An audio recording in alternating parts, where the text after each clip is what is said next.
하나님의 말씀은 사도행전 5장 1절에서 11절 말씀입니다. 아나니아라 하는 사람이 그 아내 삽비라로 더불어 소유를 팔아 그 값에서 얼마를 감추매 그 아내도 알더라. 얼마를 가져다가 사도들의 발 앞에 두니 베드로가 가로되 아나니아야, 어찌하여 사단이 내 마음에 가득하여 내가 성령을 속이고 땅값 얼마를 감추었느냐. 땅이 그대로 있을 때에는 내 땅이 아니며 판 후에도 내 임의로 할 수 없더냐. 어찌하여 이 일을 내 마음에 두었느냐. 사람에게 거짓말한 것이 아니요 하나님께로다. 아나니아가 이 말을 듣고 엎드러져 혼이 떠나니 이 일을 듣는 사람이 다 크게 두려워하더라. 젊은 사람들이 일어나 시신을 싸서 메고 나가 장사하니라. 3시간쯤 지나 그 아내가 그 생긴 일을 알지 못하고 들어오니 베드로가 가로되 그 땅 판값이 이것뿐이냐 내게 말하라 하니 가로되 예 이뿐이로라. 베드로가 가로되 너희가 어찌 함께 꾀하여 주의 영을 시험하려 하느냐. 보라, 내 남편을 장사하고 오는 사람들의 발이 문 앞에 이르렀으니 또 너를 메어 내 가리라 한대 곧 베드로의 발 앞에 엎드러져 혼이 떠나는지라. 젊은 사람들이 들어와 죽은 것을 보고 메어다가 그 남편 곁에 장사하니 온 교회와 이 일을 듣는 사람들이 다 크게 두려워하니라. 설교는 특히 2가지의 설교로 분류를 합니다. 첫째는 제목 설교, 주제 설교라고 하죠. 그 사회에서 일어나는 어떤 이슈 또 관심을 보면서 성경에서 거기에 합당한 그러한 말씀을 찾아서 설교하는 그 시대와 그 문화와 그 환경 속에서 들어야 되는 그런 말씀을 전하는 것이고요. 그 다음에 강해 설교라고 있습니다. 강해 설교는 목사가 개입할 틈이 전혀 없습니다. 왜냐하면 지금 우리가 사도행전을 쭉 말씀을 같이 나누고 있는데 모든 본문의 그 구절들이 목사가 정하는 것이 아니고 매일매일 계속 이어져 가기 때문에 어떤 환경과 주위 사회에 일어나는 일을 목사가 개입해서 이 본문을 택할 수가 없는 것이죠. 계속 이어가고 있다는 것. 그러므로 강해 설교의 장점은 오직 하나님께서 주신 그 본문만을 갖고 설교를 하기 때문에 목사가 개인적으로 이러한 이야기를 해야 되겠다 하는 그런 의도를 담긴 설교를 할 수 없다는 것이죠. 그런 의미에서 강해 설교는 참 성도들에게 유익한 설교다라고 말씀드릴 수 있겠습니다. 하나님을 믿는다는 것이 막연히 하나님이라는 신이 존재함을 인정해주는 수준의 믿음이 아니라 인정해주는 게 아니라 하나님이 창조주시고 만유를 다스리는 분임을 믿는 것, 이게 믿음입니다. 우리의 하나님은 막연한 분이 아니고 우리의 삶에 존재하시고 우리를 다스리는 분, 이분이 바로 하나님이시고 그 하나님을 믿는 것, 이게 우리의 믿음이어야 합니다. 교회는 분명 하나님을 믿는 사람들의 모임이죠. 그렇다면 교회에서 보여져야 하는 것은 사람이 아니라 하나님이셔야 됩니다. 정말 교회의 그 궁극적인 고민이 여기 있습니다.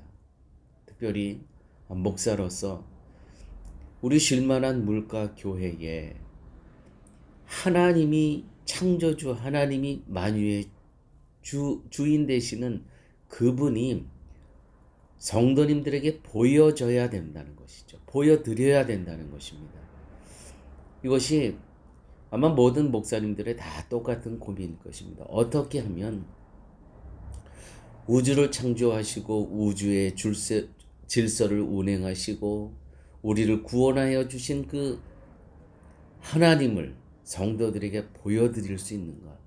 교회는 그래야 됩니다. 사람이 보여지면 안 됩니다. 오늘 본문에 두 사람의 이름이 등장합니다. 부부인데 아나니아와 삽비라라고 오늘 기록되어 있습니다. 당시 교회 공동체 성도였습니다. 그런데 헌금의 문제로 인해서 죽음을 당합니다.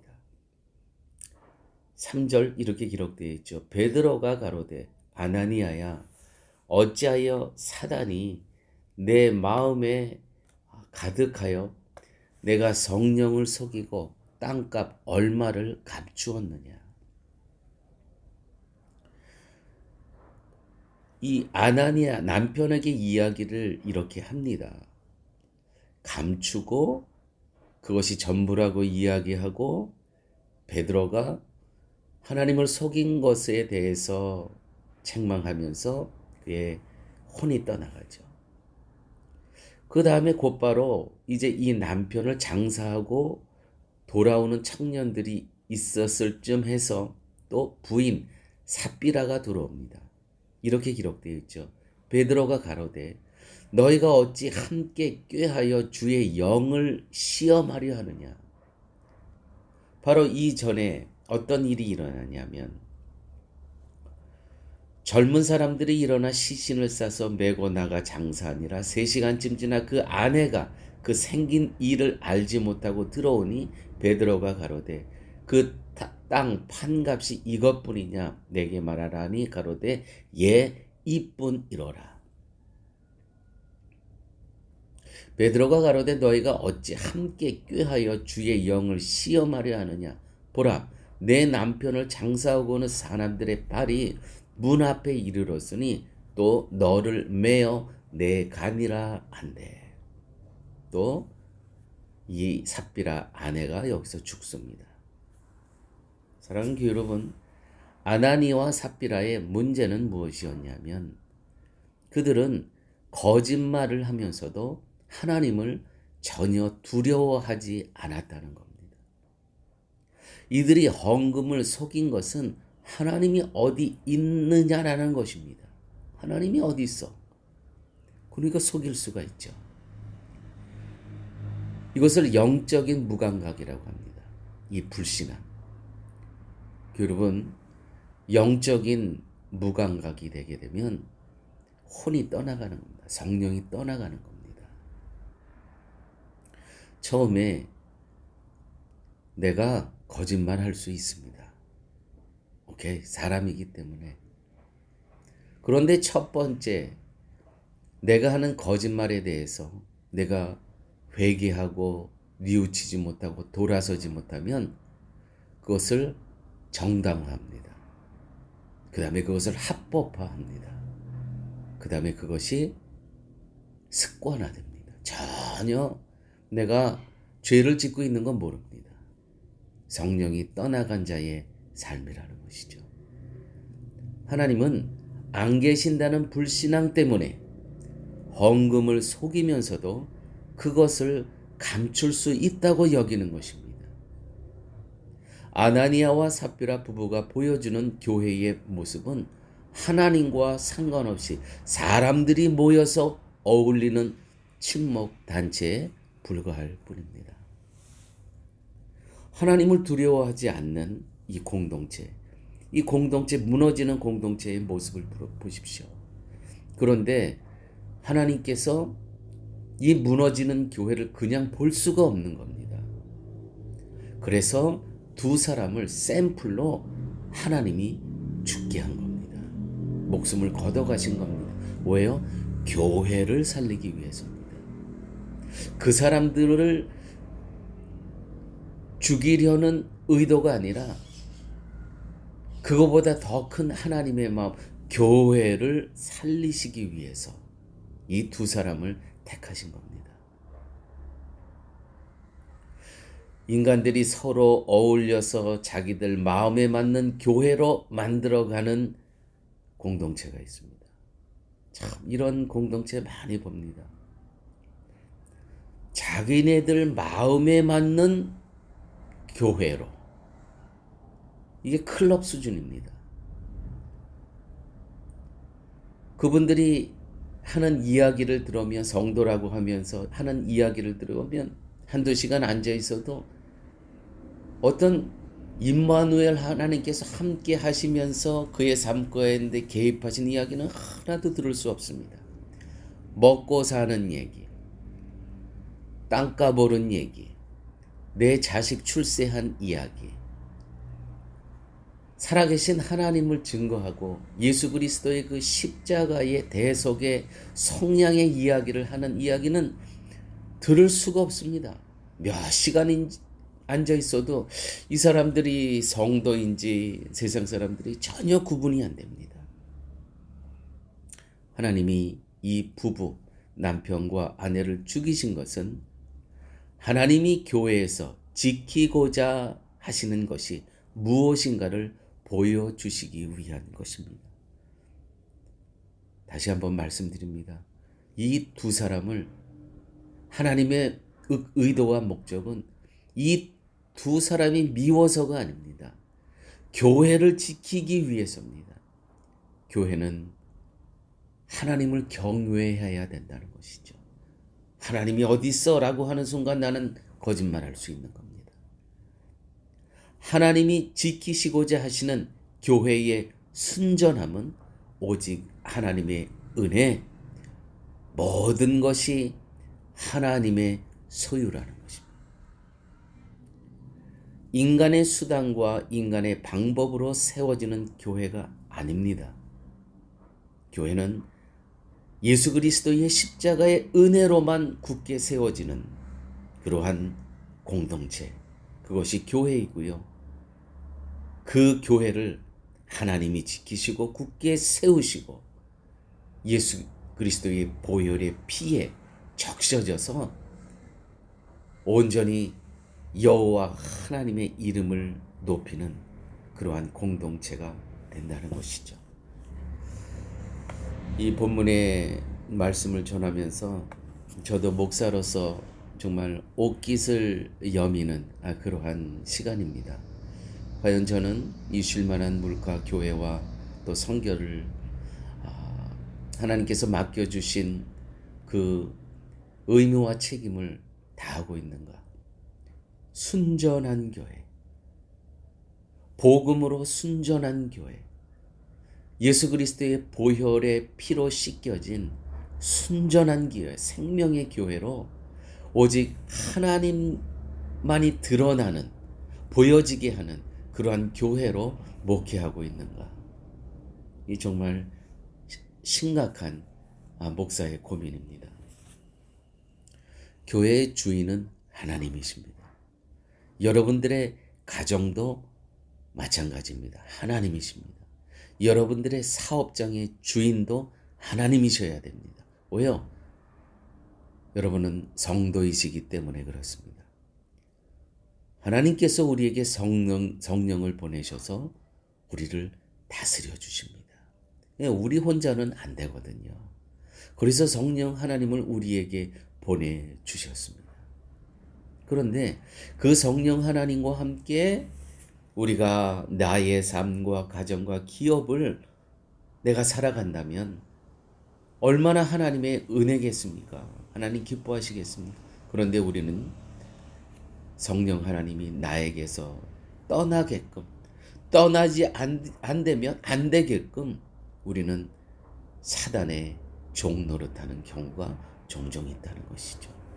때문에 교회는 하나님의 말씀에 순종하겠다는 의지로만 모여야 합니다. 나의 뜻과 나의 고집과 나의 의도가 이 교회 공동체에서 관철이 되기를 위한다면 이미 교회를 분란시키겠다고 작정하는 그러한 성도입니다. 이것이 교회의 순전함을 허문다는 것. 나의 고집이, 나의 의도가. 사랑하는 여러분, 교회가 이 순전함을 잃어버리면 하나님은 안중에도 없고 성령도 안중에도 없고 오로지 인간적인 생각만 교회에서 보여지게 됩니다. 우리가 뭘 어떻게 해야 교회를 성장시킬 수 있을까? 하나님의 관심은 성장이 아닙니다.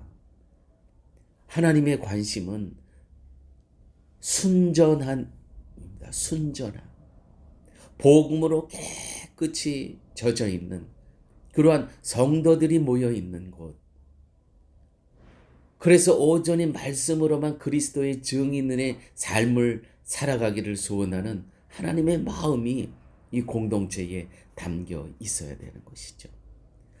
이 교회 공동체에 와서 사람들이 재미가 있을까 없을까? 여기는 유흥가가 아니에요. 그러므로 자꾸 교회에 오면 어떤 재미가 있을까? 그것을 생각을 하면서 교회에 사람들이 좋아할 수 있는 걸 자꾸 만들어 갑니다. 여기는 사람들 사회 클럽이 아니지 않습니까? 사람들이 뭘 좋아할까? 오염된 교회. 하나님께서는 이 초대교회에 오염의 이 이물질이 들어오는 두 사람이 미워서가 아니죠. 이 아나니아와 삽비라는 오염된 물질이 개입하는 것을 보고 그냥 계실 수가 없었습니다. 그래서 하나님께서는 이 두 사람을 이 순전한 교회 공동체에서 걷어가신 겁니다. 오염된 교회. 우리는 정말 서로가 우리 쉴만한 물가 교회 공동체는 혹시 오염된 교회 공동체는 아닌가? 혹시 내가 오염된 존재라면 오늘 회개하셔야 됩니다. 우리는 하나님의 은혜만을 생각하고 십자가의 그리스도의 은혜만을 기뻐하고 그 은혜를 사모하는 가운데 교회 공동체의 일원이 되고 예배에 참여하고 선교에 동역하는 것입니다. 순전한 교회, 복음으로 이러한 쉴만한 물가 교회 되기를 다 함께 기도하시는 그러한 밤 되시기를 바랍니다. 함께 기도하십니다. 아버지 하나님 감사합니다. 오늘도 하나님께서 순전한 교회를 소망하시면서 저희들에게 귀한 말씀을 주심을 감사합니다. 우리 각자가 세상에 오염된 나의 생각과 마음을 복음의 피로 씻어내고 순전한 교회를 세우는데 우리가 합심해서 교회를 세워나갈 수 있도록 주께서 함께하여 주옵소서. 모든 말씀 예수님 이름으로 기도드렸습니다. 아멘.